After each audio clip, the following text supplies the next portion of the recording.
Hello, welcome to Oye Cinema Club. We film at night, guys. Spoiler alert! We're going to be talking about Quentin Tarantino's Grindhouse Death Proof. Brr, brr, brr. That's the movie I picked, and I guess a little embarrassed to say, I think it's the only film that he's made that I've yet to watch, and so I decided to watch it. And Wow. I know, and I didn't want to do it alone, so I invited my friends with me. Steve, Des, Jason, and Marina, dignified couch potato. So yeah, um, anyone else? Is this the first time they watched it? And if it is, let me hear your first impressions. You've all seen it before. Oh Wow. wow. Wow. Okay, Steve, give us your first impression then.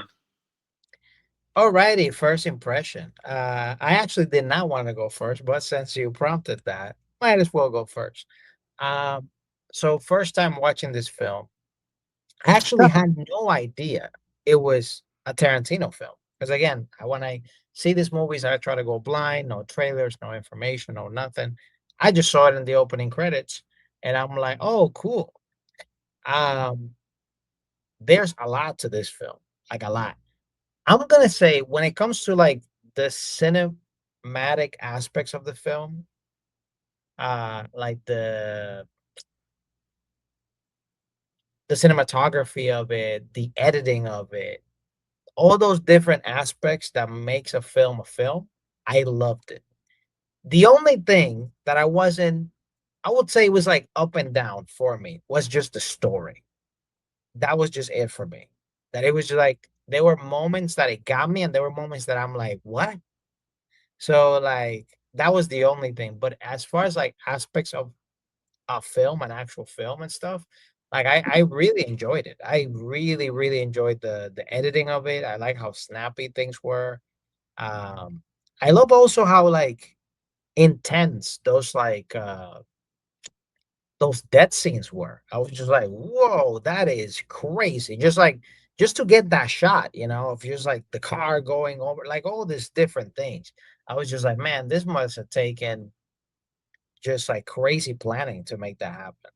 So for those aspects, I liked it. As far as like a Tarantino film in general, it's not like I've seen all of them, but it's definitely my least favorite. Uh, when it comes to comparing it to all the Tarantino films that I've watched so far. But again, it has nothing to do with like the cinematic aspect of it. It's just story wise. For me, I still have like some holes in the plot that hopefully I can get answers to my questions here today. That's my first impression. Cool, cool. Thank you very much. How about Marina? You want to give us whether first impression or just what your thoughts are? This is probably one of the first and only times in Cinema Club that Tino picks one of my favorite movies Oh ever. wow. Craziness. And like I think it's one of my favorites due to nostalgia more than anything. When, I feel like when you're 18, you always go out on a date with that guy who has to show you a Quentin Tarantino movie and The Big Lebowski. Like, just like there's always going to be that guy who's like, yeah, you got to watch these classic films. And I'm like, cool. But Death Proof stuck with me. I think it was because like it was absolutely shocking. Like, I don't know, because like I grew up sheltered. I was just like, wow, this is very intense. Like, you don't expect people to just like not survive the bad guy at first, So it always stuck with me, and I've grown up to become quite the misogynist hater. Let's kill them all. So the movie over time has like grown with me, and yeah, it was really cool. Like diving back in. I don't think I had watched it in like over a decade. I've watched it a couple times after it was introduced to me, but yeah, it's just very interesting. I feel like there's always something new to see, and even though you know what's coming, it's still pretty intense. Um, how the first round of women just are here today and gone in the evening. So, um, yeah, I really enjoyed giving this another watch. I think too, like I wasn't really into the industry as much when I watched it the first time, so I definitely feel like I picked up on a lot of extra things this time around, like style and the way things are shot and everything. I don't think I noticed a lot of that when I first watched this movie, so it was really cool to, like, get back into it, and I still think it's a good film. I don't know, comparison why I'm not the type of person that really compares to what other people like, the creators made, but, like, just on its own, I think this film is, like, very interesting, and, it was cool to rewatch. Nice, thank you. And Jason, your what is it? Your unboxing of the DVD and all that. How was it? Yeah, so thanks for the intro, Dino. I did unbox this DVD. This today was the first day I unwrapped this thing since the day I bought it or whatever. So it's brand new, and it was pretty cool because I hadn't done that to a DVD in a really long time, and so it was really cool to see like the old well, it's still in the DVD player, but the old like thing, and it has the what do you call that? The featurettes with all the extra footage and stuff like that. So that was pretty cool. Oh, there's a coupon inside too. Hopefully, to save $5 if I wanted to buy Planet Terror. So that's cool. Maybe they'll still honor that at Circuit City. I really like this movie, man. I really like it. There is a lot to unpack here. Because it's really creative, and I know it's part of a package of like the movie with Robert Rodriguez that they did together, the Planet Terror. So they kind of come as like a double feature type thing. The movies are really different from one another. I just really like Tarantino's interpretation of like grindhouse cinema because he's kind of like the godson of grindhouse cinema. Like he's like grindhouse cinema is sort of like his godfather. Like he always talks about it, he always champions it. So to see him, I mean, he kind of has a grindhouse theater in in LA. So to see him make a movie like this, it's just like really great because he's going to throw everything he's ever learned about the genre at us. Um, and I've noticed some things this time seeing it that I didn't notice the first time. Like it feels like two different films this time. I was like, oh, this feels longer than I remember. But it only feels longer because the first movie happens first, and I think the first movie is a little longer. But I feel like this thing is two different movies. And the first of it feels like it's almost shot on like 16 millimeter or something like that. And it's kind of grainy and gritty. And then the rest of it is shot like on film, I suppose. And it's not as grainy and gritty. So what it led me to believe this time is like, oh, he's trying to make a cheap movie. I think he's using two different film stocks to shoot the before and the after, like the girls that fight back and the girls that get slaughtered, right? And the girls that get slaughtered get the 16-bit thing, and he looks way different between the two girls, right? Like his appearance. I was like, oh, is Tarantino trying to go for like the poor filmmaker who had to take like 3 years off of filming this movie to raise money to get the rest of the money? And so like now it's like a whole new movie because like he had to like ditch the old script. So he's like, I'm gonna do this version this time, but now the girls want. But that's what it felt like. The intention was like this sort of meta intention as a filmmaker. So I really did dug that. I thought about Marina when I was watching it because I was like, Marina's really going to like this movie. I love the fact that it's like one of your favorites because I was like, she's going to really like this. Like it is. It's an all chick. It's basically a chick flick disguised as a guy movie up front, and it's totally awesome. It's action packed. Like you get exactly what you want at the end of this thing. It's funny. The second half of it's like cute. The first half isn't as cute, but it is kind of sexy. I love the way he sets up that bar scene where she's dancing. I love like the tableau of the people in the background, and I love the tableau of the people who are watching her dance from the other perspective.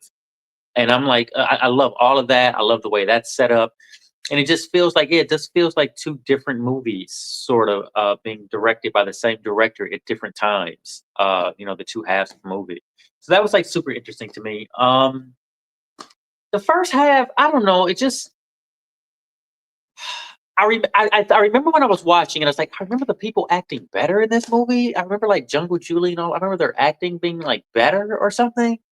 And then when I see this one, the acting is way better in the second half as well, which makes me think like all of this is a choice. Like, their style of acting, all of this is a choice. Clearly, the filmmaker has more money for this second half of the movie. It just kind of kept becoming like more and more apparent what he was trying to go for like the authenticity. I love the jump cuts, like the accidental jump cuts, or like how the movie was like thread together and there's like missing pieces out of it and whatnot. Like it's an old film reel that's been like going from city to city.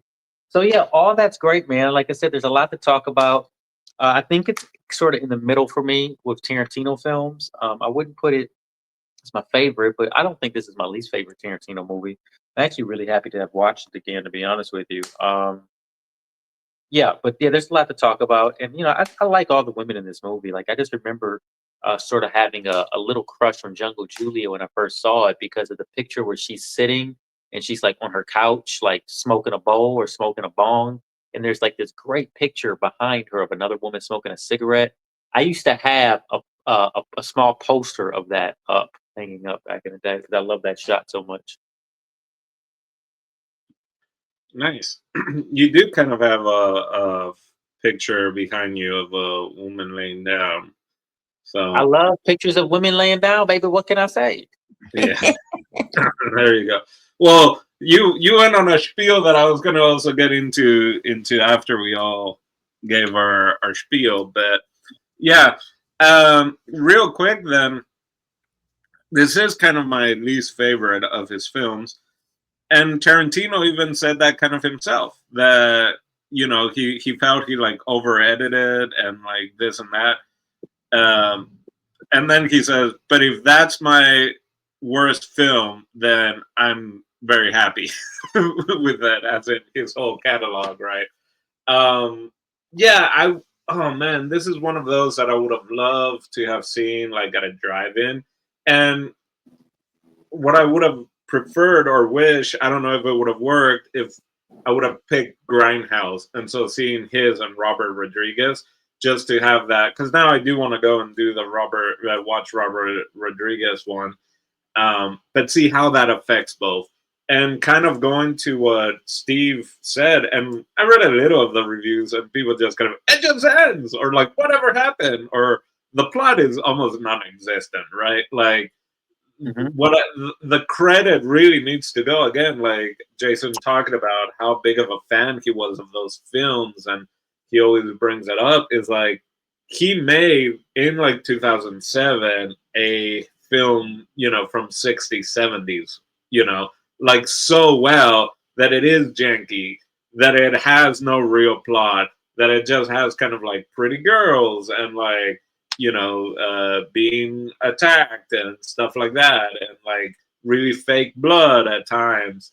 And because at first I wasn't quite sure what the time period was, and then they pull out, the Nokia, and I thought that was really cool how they were doing like, this is a film from the 60s or 70s grindhouse genre in 2007, right? Yep, And that's exactly. the thing I really enjoyed of the film, was just kind of like using the style and tricks from that time now, which again Tarantino has shown over and over again, of how he's incorporated the different Asian cinema, the fighting, all that, and he's incorporated different cinema from other countries as well. So it's not really up there with me, but and I did feel also this version was a little longer, because when I was packaged together, I think both versions were a little shorter.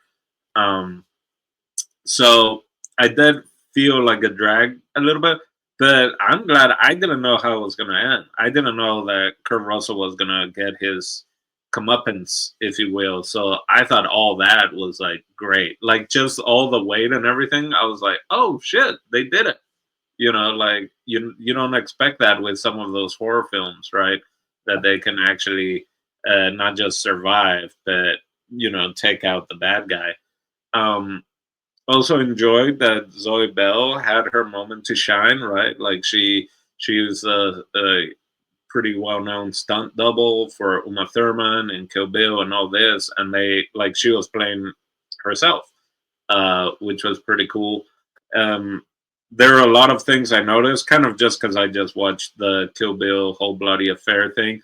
It's the same father-son sheriff, from Kill Bill.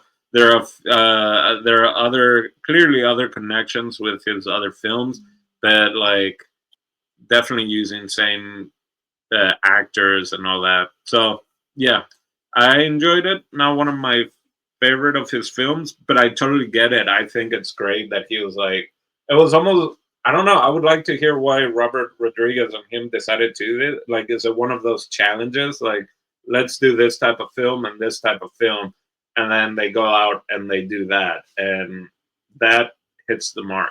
I think for sure. All right. So with that being said, guys,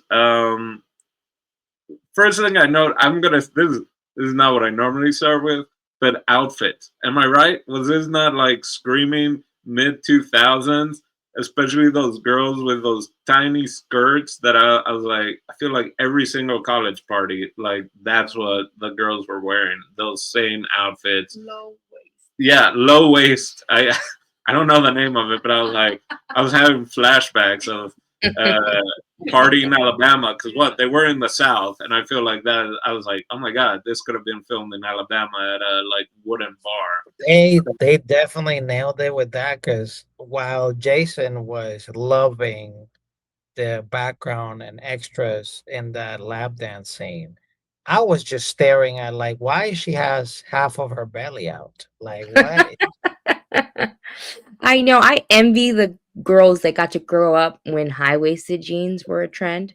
Cause I could never. It's just my body type. Even when I was skinny, I always have had like it just didn't work out for me. And it would have been so great if those high-waisted jeans would have been in style in 2005. But yeah, it was definitely like very Coyote Ugly, like Oh, yeah. look, like you just Oh like my god, yeah. yeah.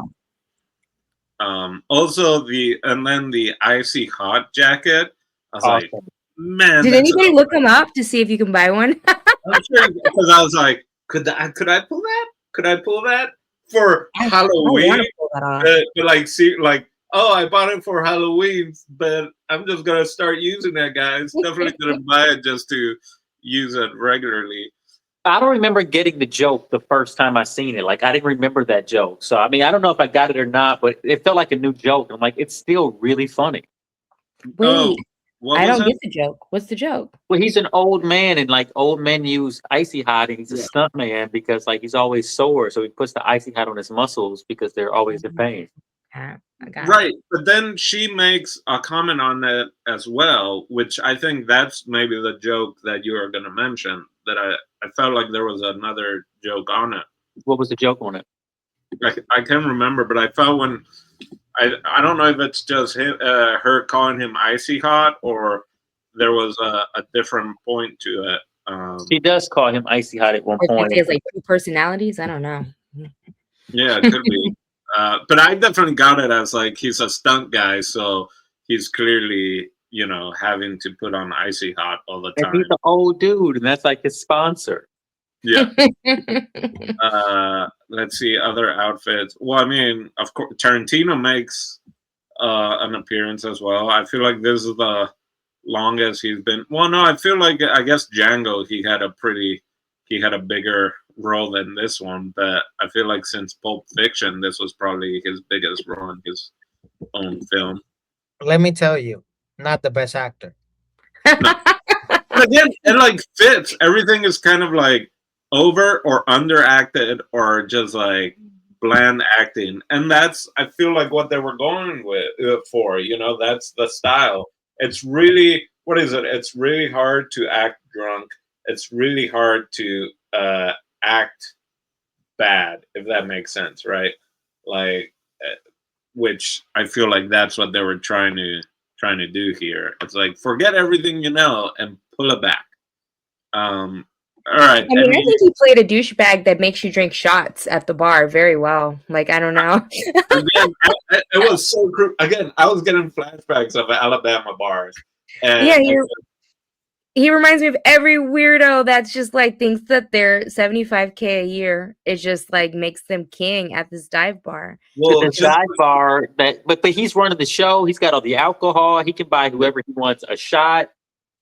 yeah, that I feel like I've heard the thing of like when he buys you shots, you take them. I'm like, no, you don't. Like if he shows up with shots, you take them, and it's like a different color in them. Like I was like, no, you don't just take. I don't care if he owns the bar or whatever. Like, And I love how she got out of it too. It reminds me of those girls who like know how to work around those kind of men yeah, too. She was just like, I'm gonna go smoke a cigarette. And like Yeah, I in a thought that was weird great. way, you going to go get lung cancer doesn't like trip their ego. They're just like, yeah, yeah. go There be you that. go. Yeah, she's not trying to get too blitz. I liked how she handled herself there too. I do say I like a lot of the writing, and I want to ask Marina this too, but I really liked a lot of the writing for these characters, it being a mostly female cast. Like it felt kind of authentic. I mean, I know Tarantino wrote it, and it still feels like his dialogue. But like, what did you think of like the conversational dialogue in the movie? So, like, as a sidebar, before I answer that too, I want to say the first time I watched this, like, even to this day, you guys know just from reviewing stuff with me, I'm very childlike in my first impression of things. Like, if I've never seen it before, I watch a movie for the plot, like, period. And then we come together, and then I look at the wardrobe, then I look at the shooting, and always like, I'm even like knowing more about actors and IMDb, like things have evolved. Like the first time I ever watched this, I didn't know that was Quentin Tarantino. I didn't know 80% of the cast. And mind you, some of the cast wasn't as popular as they are now, but some of them were more popular. I just literally watched this movie for what it was. So I didn't know like the celebrity of it all. So they all just seemed like people I'd never seen before.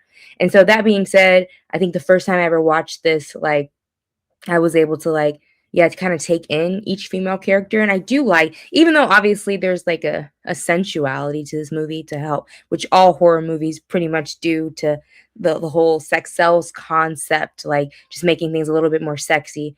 But even that aside, I do like that there were different personalities in all of the women. Like, and I think it was handled pretty well, really realistically, like the friendships, like the dynamics that each and every person had. I do think it was pretty layered, but watching it now, knowing more of these people and some of these people being more famous now than they were back then, it was like it was interesting and it was like kind of cool to like see them act out these characters. Like I'm curious if they would take these roles now. But I do think they were written pretty well, and it wasn't just like hot babes with no brains. Like everybody was different. Everybody had their own personality, and they had some good jobs too. I like that. Yeah, Cool. good. Um, I like the dialogue where she says we're in the car and they're riding to the bar, and she says, "Okay, mean girl in a high school movie," and I'm like, "Oh, Marina's gonna like that." All I can think to myself is they're all gonna think of me when that when that line comes up. That's hilarious. We can't escape the mean girls, and we can't. That's Yeah. so funny. Listen, am I the only person that was worried about the other friend that just got left behind? Yeah, Like well, she that just could Yeah. be its own other. That's like waiting for Guffman, right? Like just the two of them, like waiting. But yeah, I don't know why. I thought I remembered them circling back to that. And like, did I watch a different version? Maybe not. I don't know why I thought they circled back, but I guess not. I mean, I oh think it's intentionally left out because it's yeah, supposed to be a B movie. Like you yeah, don't even that's have to what it cover is. all the plot holes. Mm. It can be like we couldn't get the actors back. Like Jason said, it could be like this got shot out of order like years later. So yeah, that was it. Like yeah, you just might never know. Kind of like even Kurt Russell. I mean, he did wreck his car, but if you think about a villain, the fact would he have the same car, right? It didn't have that skull or whatever. It did have the little duck. But is that just, was that, well, he wrecked the first one, or is it, and he just saved that part and then kind of painted the other one black as well, or is that a mistake, right, from the filmmaker? I feel like the filmmakers are a character in themselves, right? Like 100%. Tarantino is being a character by editing the film a certain way. Yeah. And that was like, I mean, the ending, which I know we're gonna talk about at some point, was extremely satisfying for me because at least it gave me that closure. But the one thing that I'm wrestling so hard with is just the motive of Kurt Russell's character, of just like, is this dude like a serial killer? Is he on the spectrum? Like, what is going on? Like, he's like doing this stuff and being tactical about it, but then going like, I was just playing, and then like it's just like I got so confused. I don't know if you're joking or not. Again, I feel like those horror movies, like, do sometimes it's just a character, right? Like, I don't know, is it because he got scarred and then women just didn't look at him the same way? I didn't see that as big of an issue. That's like asking, why is Maniac Cop a maniac? Yeah. But funny enough, right? Again, like I hate to keep bringing it back to this, like how different my life was when I saw this movie for the first time. I think I was either 9. I think I was 18 or 19 when I first saw it, and like I just took it for what it was, which is what you guys are saying. You're saying it's a horror movie. Doesn't make sense. Like, even when it does make sense, why does he always try to kill his sister in Halloween? Who knows? Like, it's just like something, if it's good enough, it's good enough. But I will say this time around, and I think like it just goes from like evolving and not being as naive. I feel like I was very naive when I first watched this. So it's like bittersweet to be naive because you take everything at face value, but like, and you don't really like look for the deeper meaning. But this time around, I did wonder that a little bit more. I was like, is it like women that brag about like not giving it up? And I was trying to break it down a little bit more. Like, well, how does he feel inside?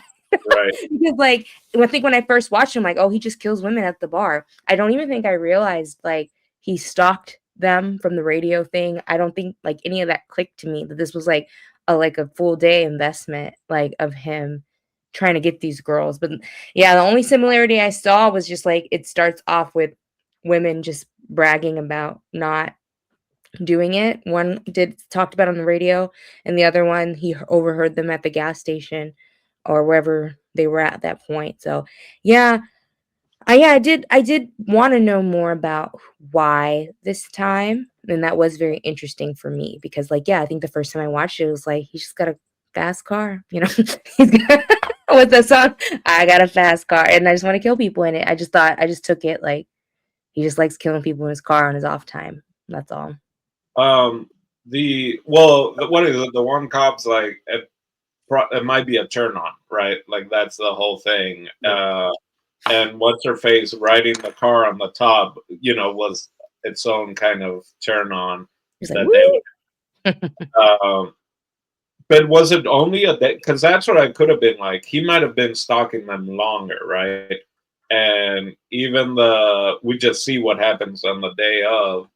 And then in the second part, he's even like in the diner at the bar, kind of he's glancing over for a bit, like he's inserting himself throughout it. I do really enjoy, like, he does break the fourth wall a couple times, kind of like smiling and stuff like that, which makes it even a little more evil. But I love the idea, which I haven't really seen in like a villain, of just like almost crying, like a crybaby. Oh, I Like, thought that was amazing. I thought that was so funny. As soon as he You gets don't- shot, there's the whole turn happens, and he becomes the victim. As soon as he gets shot, the whole thing changes for him.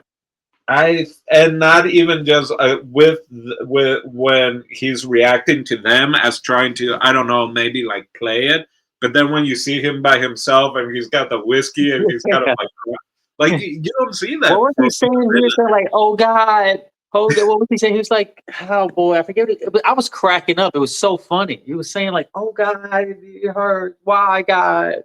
Yeah, like what do you mean? Like you just like you rip a girl's face off with a tire, like ripped off the leg of another one, like just completely massacred a car of girls, and then trying to like ram a car and like kill them basically. And then it's like, I was just playing. No, oh, it's like He just kept saying, "I just kept playing."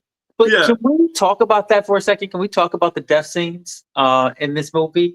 Because like in the first half of the movie, when the death scenes all occur, essentially, I thought like also the way it looked, it reminded me of like a Terrifier movie, and I was like, I don't know if I'm ready for this. Like when he opened the, because I remember what happened when he opened the door and showed that rusty bucket seat there. I was like, oh no, like this is a Terrifier movie. Like I don't know if I could like deal with this kind of gore porn right now. Like what did Dino like pick for us to watch? Like I was really kind of nervous. I was like, I don't even know if I can like handle this right now. But they did it in a way where it's like it's not like too bloody or too graphic, and they did it kind of cheap, and it's like sort of fake, and so like that's cool, I guess, to get this thing over with, and because I had kind of forgot about the death scenes in it, and then like when he goes through the like all of that was pretty sweet though when he goes through the girls and they show the multiple shots of like each one of their death because he basically gets like 4 kill scenes in like 1 second. So he replays all of them to show like the attention to detail in creating the gory kill, yeah, which is like essentially what Terrifier does now.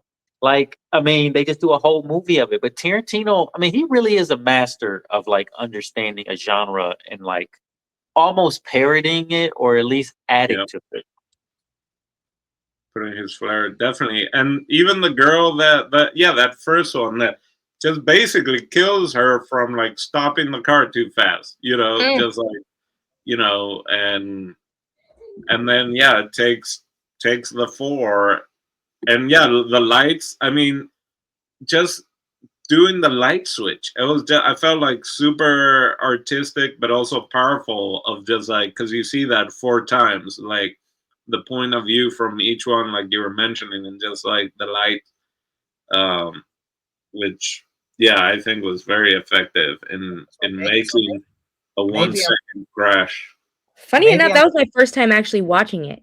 I usually close my eyes. I don't know what came over me. I just I think you know what I think? I think it's dry January, and you needed a little more kick and like a little more adrenaline, and you've been clearly. of the juice, and you're like, I need something to get me going, and you're like, I'm gonna watch this gory part.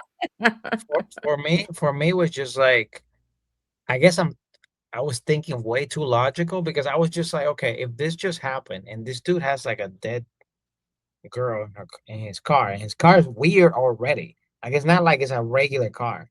Like how can this dude not be prosecuted? Like That's this what I is No, was just I thought thinking about too. that. I didn't see that the first time. I thought about that though, because technically she had car accident injuries. Like, you know what I'm saying? Like, it could Yeah, just technically look like she got hurt when the car accident happened. yeah. And then The guy they were explained it. drunk. So he could just Yeah, be like, they ran into me. the sheriff explained it. You know, the girl inside. Tarantino for the bar owner, everyone was like the girl inside was asking for a ride, so he was being a good Samaritan. And was he drunk? And I was like, no, all he drank was water and virgin daiquiri. And then the other girls had been drinking, so that's what the whole, like, it's also a spiel that you normally don't hear in a movie. And I felt like it was such a great way of like, yeah, this is not realistic, or this is super realistic. Like, am I going to waste all my time trying to find this guy and make this case, or am I just going to follow NASCAR? And he's like, I'm going to follow NASCAR. And that probably happens more times than none, where it's like, He well, was this like, is but he better not do it. He goes, he better not do it again. And he sure as hell better not do it again in Texas. yeah. Yeah. No. That was that in Texas? Yeah. Both. He said he said, or he sure as hell won't be doing it again in Texas. Like Yeah, basically he they're did. gonna He run him left. out of town. He went to Tennessee after, but that was in Yeah. Texas at first. Yeah. It was in a different Lebanon, right? Was it Lebanon, Yeah, Tennessee? he went to Lebanon, Tennessee. which Yeah. I thought was like kind of cool. Like Lebanon, Yeah, but and then that's not Tennessee. Tennessee. So where I have Uh, confusion is like all these like set jobs not in LA. It's like why are these stunt drivers hanging out in Tennessee? And I guess they were kind of saying they just wrapped something out there maybe, but I was just like, why are this like we got the radio DJ in Texas? Like it was just all very strange. yeah, Oh I yeah, mean, why are they hanging out in Tennessee? That's a good question.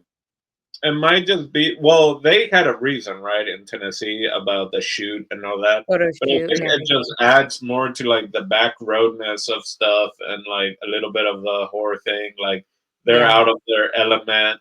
Like she wants to drive whatever car, it has to be a specific car. Like, yeah, it's just very loose reasoning for any part of the script. What about that poor guy's car who like let them drive it? They never. Well, I was thinking if they show back up, they gotta buy it now, right? I Yeah. mean, Yeah, it's just don't even show up with the car. Just show up with the bag of money and walk away. right. I don't know why It's I the feel like it's I the remember friend a of scene mine. where they go back and like they're like in love, the guy and the girl, and they say, "We'll take it." I don't know why I thought that happened. Like they're just like, "Yeah, we'll take the car." Is I that don't like an know. end credit scene? Do we need to I watch the don't freaking credits? know. No, And I watched it. I watched it all the way. There is okay. the only thing they show is, I guess, old movies. Girls pop up throughout the credits and like color bars as well, and I guess those are known as Kodak girls. And that's how they would sometimes line up and make sure the coloring grade was correct for the movie by showing these kind of girls with color palettes and all that, so that at the movie theaters and stuff they could kind of adjust color correcting. Right, that was the old way of doing color correcting, matching. So that's all that's in the end credits. Well, Um, not really, because in the beginning you see Rosario Dawson stomping the F out of the dude. the what? Rosario Dawson, like in Yeah. the beginning end credit scene is Rosario Dawson walking to the dude and kicking him straight in the face. Oh Yeah, yeah. that happened. Right, that happened after the end. Well, Jason, when I get back there, we gotta watch that second DVD. See all the extras, baby. Well, The I'll stunt. give you. I'll tell you what all the extras say. There's quite a nice, healthy, good amount. It says, "Stunts on Wheels: The Legendary Drivers of Death Proof." Kurt Russell as Stuntman Mike. Finding Quentin's Gales, which is probably like a casting call or auditioning situation, or how he found. I really want to see that. The Guys of Death Proof. Introducing Zoë Bell, Quentin's greatest collaborator, editor Sally Menke, and then Double Dare trailer. So whatever that movie is. Cool. Let's see what else. What else I had written down. Probably the movie with most feet in it. I would imagine. Most who? Most feet. Feet? Oh yeah, Yeah. listen, Tarantino, he was like, he went balls to the wall. He's like, I'm gonna see all these ladies' feet. And And then I'm gonna he's like, film them so that I gotta keep looking at them at the editing bay all day in that dark room by myself. I know what he was up to. and then I want Kurt Russell to touch one and rub his beard on it, and And smell it and lick it. And it's like, yeah, he just, I had heard about his feet obsession, and I forgot all about it in this movie. I mean, it's pretty much in every movie, but this one is like almost gratuitous. And it's like, I guess it makes sense. If you're like a grindhouse filmmaker and you're making movies and you got like a thing for women's feet, you might as I well get as many feet shot as you can. You paying for it. listen. I can confirm that feet obsession because this make me almost puked. I saw a white girl's dirty feet in that movie.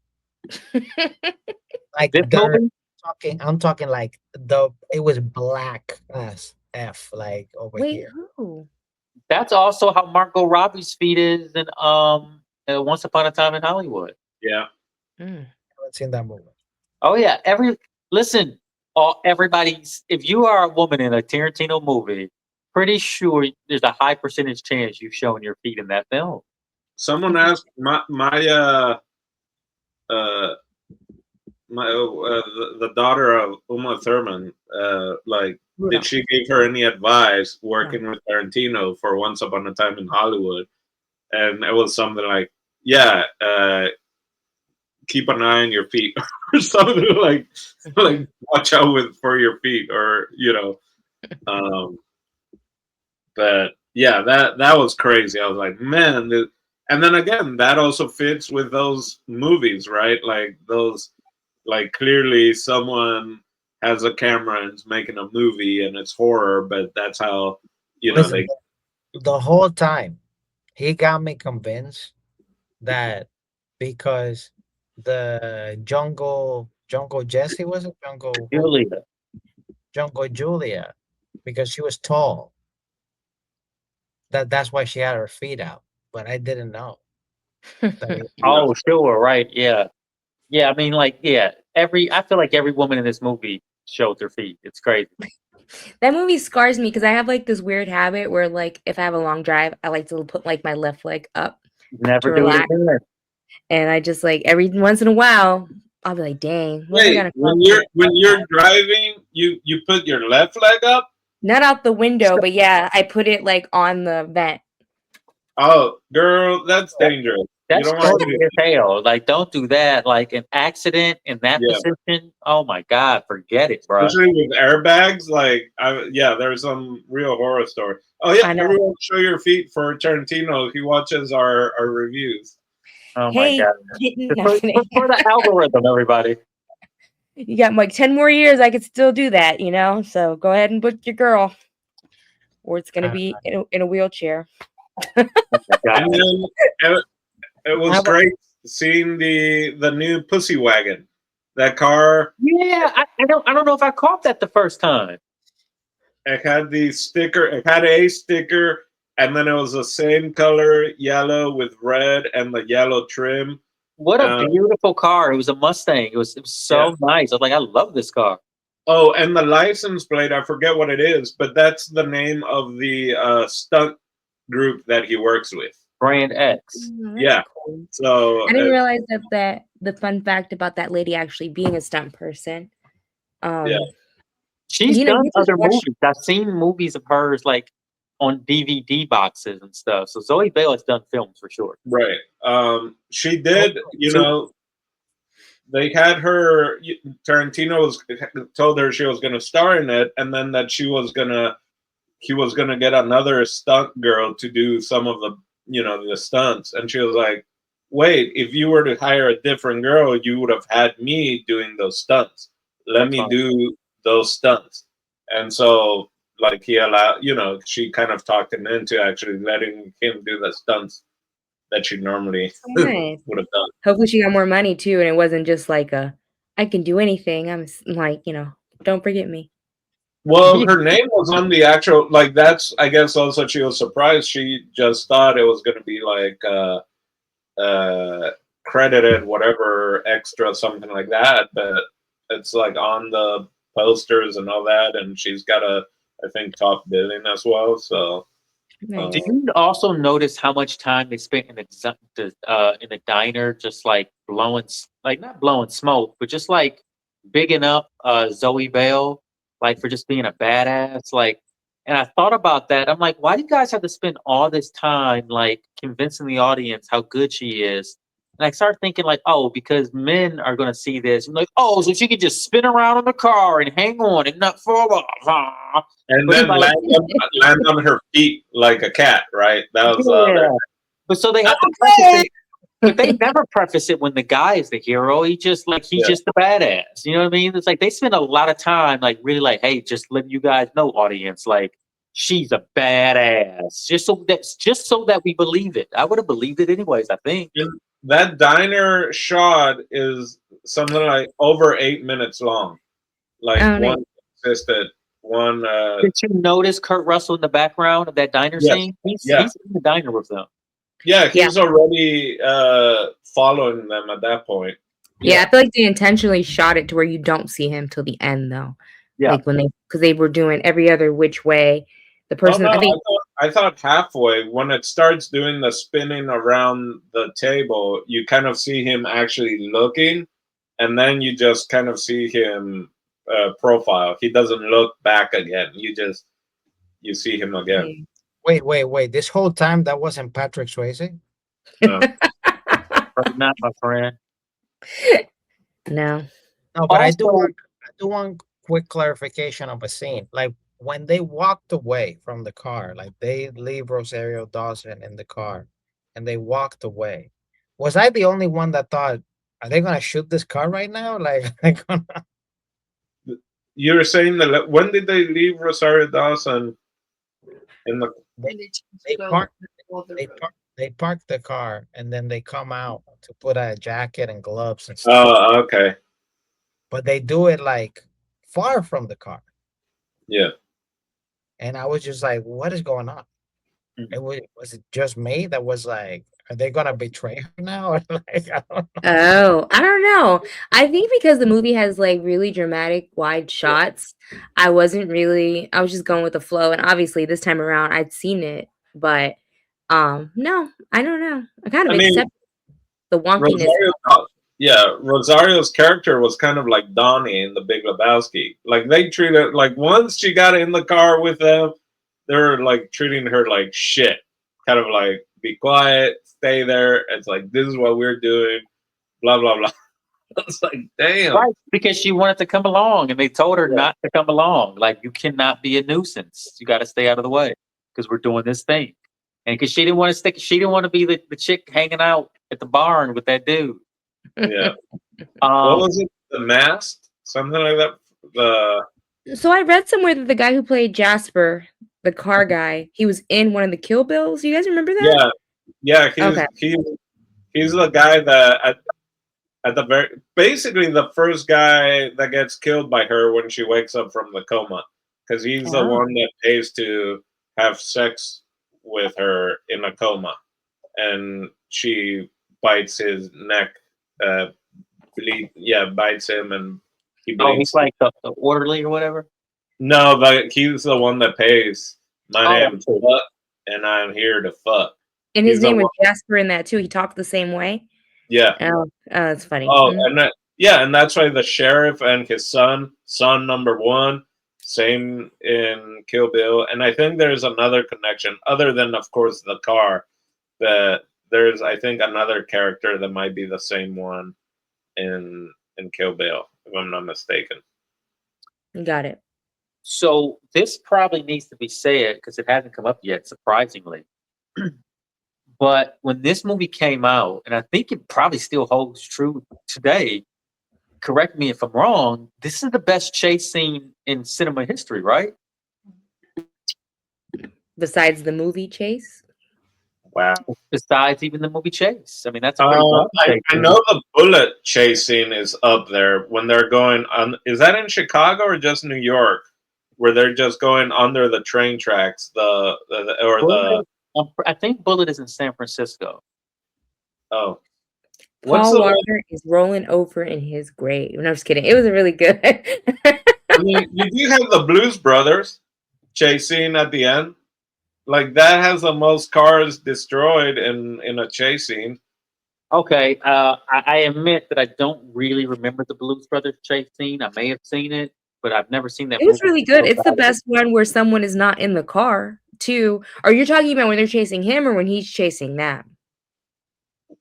Well, both, right? I mean, that to me, that's one whole chasing where he Yeah. comes out just from the stunt alone. Like that's what I want to see. Right, That with extra. the stunt alone, with her hanging on the hood of the car during the chase scene, it's filmed. It's actually when they go back and start chasing him, it's filmed exactly like Bullet, exactly like Bullet. Yeah, that's why I want to see those extras and stuff. I'm like, I want to see what kind of harness they had her in, or like how much of it was on, just like on a trailer kind of thing going around versus, someone actually. I definitely watching it. I was like, this has a lot of Starsky and Hutch in it. Also, yeah. Those stunts look real to me, man. I'm gonna be honest with you. I also really love like when they were in the car, and they're on like the side little road in the dirt, and they're like, "Please don't end, please don't end." Please, like you don't see that right in like car movies that are supposed to look really cool, and that's why when he's like crying, and they're just like, "Don't we want this road to not end because we're doing with them at that point as the audience. We're in the car, like you guys you cannot let this guy get away. It's like you are it's so close. Yeah. You cannot let him get away. I was like, wait, was it a dead end? What happened? I forgot in the moment like what was about to go down. Yeah, and it has and just the jumping, it is very Starsky and Hutch, or those like 60s, 70s where they just like freeze jump. That's amazing. That the freeze jump frame, it's just I love the ending of this movie. I think it's perfect. But then it comes back for a second, and then you just see like the judo chop with a foot and just explodes. I'm like, oh man, great. All right, let's see if I have anything else here. Yeah, I think Tarantino, like, he also does a pretty good job with that. Like, it's supposed to be kind of a bad movie. They're supposed to be like open-ended things. It's a B-house thing that would just play in drive-ins in the South. Right. That's what they're going for. But he still knows how to play the audience like a fiddle.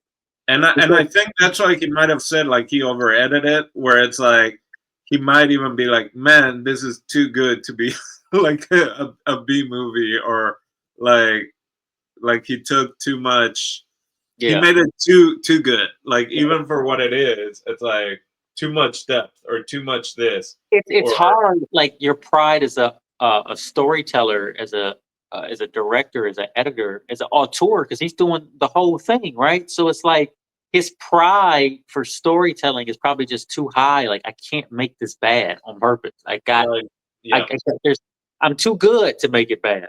Needed more janky cuts, or you had that black and white, and I feel that was basically no, I love that, because I was like, I don't remember this at all, because that was that's not the same way as why he did black and white in Kill Bill. I think that's again like the idea of like, oh, someone had black and white film, or the film, they messed up the film coloring, so there's just this section of black and white, because what we got is what we got.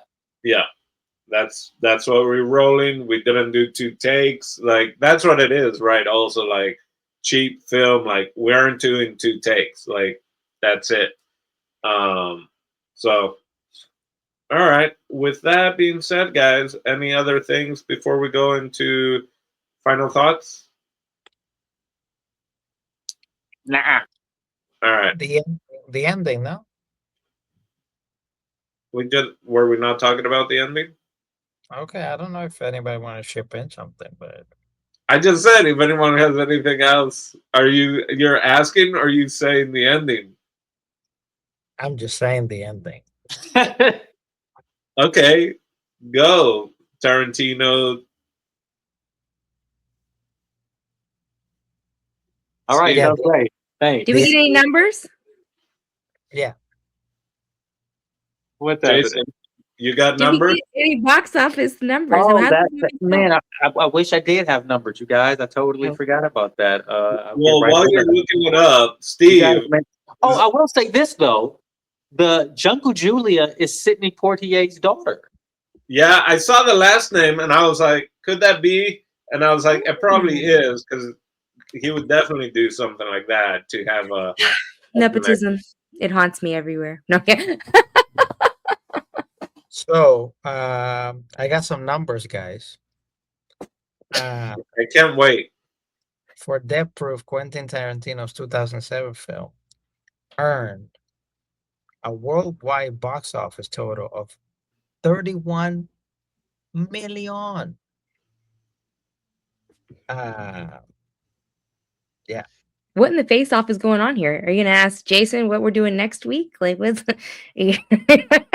Well, also, it's the box office was about 31 million. They probably just are saying 31 million to be nice, but it's against a $30 million budget. And I wonder, does that include like the Grindhouse movie as well? Like, was it all one budget, or did they count it as like one film? Um, yeah, I don't know. I don't know how they how because it all came together. I don't know if these movies ever played like separately, right? I don't think they did, but I mean, I wouldn't be so it didn't do well basically, right? Because the budget was 30 million and they may have made a million more. Okay, so this is what it says. It says the box office was significant failure, grossing around 25.4 million domestically against a budget of 53 to 67 million, leading to its split release in other markets through its home video success and influential status. Belly, it's a commercial flop. I oh, wonder, did they advertise this as a horror film? Because it wasn't until even talking to it with you guys that I was even thinking about it being a horror film. Like, if I would have gone into there thinking this is just like a drama by Quentin Tarantino, like I don't know, because like even Kill Bill, that's not horror, right? Like it's still more Well, the thing is, dramatic you can't really action. show any of the deaths in the trailer, so I don't think they. I don't remember them kind of like doing this as a horror movie. I remember them kind of showcasing it as a B movie. That was like the selling factor. Like this is a B movie. This is a and grindhouse piece of it movie. was with Robert Rodriguez. It was with that, like it was really much like a package. This is two buddies. They've acted in each other movies. He's like done like he's composed music for that movie. They pay each other $1 to like direct, to do all these things. They're coming out with these two 70s pulp kind of movies and mixing them together. And trailers in the middle. Yeah. Hmm. Like Yeah, there was I mean, like I there was like definitely 4 or 5 trailers in between the two movies. And one of them was Machete, which then Robert Rodriguez went and did the two Machete movies, which I totally defend. I think they're great. It's amazing. The second one, especially, that deals a lot with immigration. I feel like Oh it's yeah. probably very relevant again today. So, For a B movie, I never saw a bee or honey displayed. hey, are you JP? Like that I know we miss him, but holy shit, is that not like a JP comment right there? Are you accusing Steve of stealing JP shtick? I might be accusing of Steve murking JP shtick. Oh. that's show business, all right. If you Yeah. ain't here, someone else will do it. All right. That's show business, baby. So now, Steve, if you would like to start final thoughts and you can incorporate the end of the film in it, please go ahead. Okay, final thoughts. Always cool to discuss it with my fellow cinema club colleagues. Gave me a little bit more clarity of the film. I'm still super confused that Kurt Russell is not Patrick Swayze. Uh, and that his character, I don't know, man. I need, maybe I'm just too used to in storytelling that like the person doing something has to have some type of justification. But I'm still like, why this? Like, what? Like, was this dude like a paranoid serial killer? Like, what's going on? Was he on the spectrum? What's going on? I don't understand. Anyways, did enjoy the film. Uh, Again, for a B movie, did not see any bees or honey, but it was a great film. And I really enjoyed like in the aspect of like editing and cinematography, again, the coloring of it all as well. It's a great piece of thing to study. It's definitely again one of those films that like you can put in the background, have it on mute, and just have it there. And if you're like me, you have it on a projector, like a real gentleman. But that's my final thoughts. Alrighty. Jason, would you like to give your final thoughts? Yeah, sure would. I like this movie, and I would totally see it again. Um, yeah, it gave me a lot of different it got a reaction out of me. Like Tarantino's very good at playing his audience. Like remember he once said as a quote, you know, the true masters are able to get any emotional response out of the audience whenever they want to do it. And I was like, I guess that's true, man, because like, for all the faults of the movie and all the, goodness of the movie, and maybe even it being considered his worst movie, he still played me like a fiddle. Like I got a ton of emotional responses out of this movie, and I wasn't bored with any of it. So yeah, I would totally watch this again. It's something to be studied. I think it's also something to be celebrated that like cinema had gotten to a place where two successful filmmakers could kind of reach back and still do like an indie sort of, passion project, B movie thing, grindhouse cinema and make it into a whole event cinema type thing. And was the world maybe I mean, I'm about to say was the world even ready for it because it didn't make its money back, but maybe that's not like what made it successful. And it probably I'm willing to bet it probably did pretty well on like DVD and like second run type situation. DVDs were pretty big when this movie came out. So I'm guessing it did pretty well. I'm sure they made their money back eventually. Uh yeah, so who would I recommend it to? Tarantino fans for sure, Rodriguez fans for sure, people who actually like B movie cinema just as like a comparison because this movie did start a this thing did sort of start a lot of like copycat cinema, like Hobo with the Shotgun and like a few other movies that were kind of like that, where it's like, hey, let's just make a B movie. Like it doesn't matter if certain things are bad or cheesy or if the blood is like not, looking like real blood and just paint or whatever. But like there were some pretty good ones that came. And like I remember Hobo with a Shotgun being a pretty good movie that was kind of like one of these B flicks. So I would recommend it to people who like that thing, people who like indie cinema, people who like sort of like things that are like auteur driven movies. Yeah, that's who I think who would get into this. Also, can I say I also think this is kind of a chick flick in a way. I mean, there are like 7 or 8 women in this movie that are basically the leads of it, essentially, besides Kurt Russell and they all probably divide the same amount of screen time throughout. And I think a lot of the scenes, especially with like the women conversation and dialogue, to me, I know a guy's writing it, but it sort of feels authentic. I feel like women kind of talk like this, or it's not just so off where you're like, oh, a man definitely wrote this. Like I feel like these are kind of conversations that women would have. To me, um, so yeah, altogether, pretty good movie. Recommend. Would see it again. Nice. All right, Marina, would you like to give us your final thought? Yay. So, yeah, it was great rewatching this in a new lens and discussing it with you guys. I still think it's cool. I think it's pretty original. Like it's an original thought.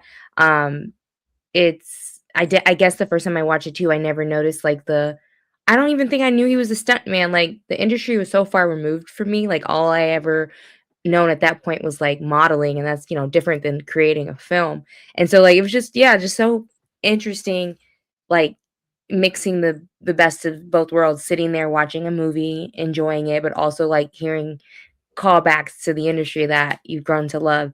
And so yeah, that being said, like if someone's not squeamish, I would definitely recommend this to like people that are just getting into film. Like there's so many layers to it that are pretty interesting. If they want to start their film career, I think this is a good one to watch, like for those reasons. I also I gotta pay it back and find some 19-year-old kid and tell them that it's a classic and have them watch it. So definitely, like I'm at that age now where I can start giving advice about classic films. So I'll be recommending there. As far as watching it again, I think I will. I don't know. I mean, I'm very like I do not like a lot of gore, but I think there's so much far it's so far away from each other. Like there's so much more to the story, and then there's killings, and I'll just go back to closing my eyes during those parts. But overall, yeah, it's enjoyable. I don't know if I would play it on mute because I do want to hear it, but I do think it's the kind of movie that you can just like have playing while you're doing laundry or something, and like it still can be entertaining. You can watch it frequently. So yeah, it's my final thoughts. I really liked it. Whoa, whoa, whoa! Write that down, Dino. Write that down because it's very rare. It's very rare. This worked out this time, where I absolutely loved your pick. Woo! That might be a first. All right, my final thoughts. I like that you said of like for laundry or whatever. This is the kind of film for it being made in that time, which is the ones like a dive bar from like the 60s, 70s. They will play like silent, but have music, including like The Warriors, even though that's more of a cult hit and all that. But it's definitely has the feel of like old kind of pulpy grindhouse films that you'll see at your local dive bar just playing in the background. Yeah. For me, yeah, would I watch this again? Oh man, if I can find a drive-in, I feel so bad. There was a drive-in here in near San Diego, and I went like the last week they were open, and it had to be Migration. That was it. That was the DreamWorks. I was like, but I just wanted to have that final experience of the drive-in. I have been there a bunch of times, and I just wish, man, if I see this being, kind of promoted with Robert Rodriguez one, like, definitely want to catch it at drive-in. I feel like it would be such a cool experience. Definitely recommend it to Tarantino fans. It's again one that isn't as popular. Clearly, didn't do as well. And definitely any like film students or film aficionados or whatever. It's like if you want to see how to do a genre, like Tarantino can go back and do those genres, right? And it's a study of like what is he doing that he's taken from those films, right? What are those signs, the type of thing, if you want to go super schooly on it. But yeah, so definitely one I recommend. Definitely not the first 5, 6 movies I'd recommend when I'm recommending a Tarantino one. But yeah, it's definitely one that I would recommend. And yeah, it's such a, I feel like, girly film, which I wasn't expecting. But then again, like, somehow Tarantino has all these like strong female characters in a lot of his films, which and revenge, like kick-ass female characters that actually fight back and actually end up winning a lot of the times. I don't know what that, you don't see that much, especially in very successful films, or that are willing to like, I'm gonna have the woman kick ass and the woman win. So yeah, I don't know. That's kind of my final thoughts on that. Jason, did you have anything else you wanted to ask? I did, in fact, have something else I wanted to ask, and it was basically a very simple question, and a very observant question and thoughtful question to Steve Dez, and that was, Steve, what do you got for us next week? Next week, I am so glad that you asked me because it is time for you guys to step aside and let the females lead. It is Marina's turn. Hey, So I decided 2026 is the year of like doing stuff I said I'm gonna do. I feel like I have been quoting this movie for jokes and giggles, and I have never freaking seen it. So I have picked Fight Club Oh, because wow. I am tired of being a fraud. I'm tired of saying, you know what happens in Fight Club, you don't talk, and I've never seen it. Hilarious. So this is it. I Let's- love that you quote the movie that you've never seen, and you're just like, hey, I'm in the in crowd. I'm really glad you picked this. This will be fun to talk about. wow. Okay. Very cool. Steve? For El Dandino, Chase_Echoes, The Marina Love, Steve Des TV, and Undercover Talita. We'll catch you next week. Bye.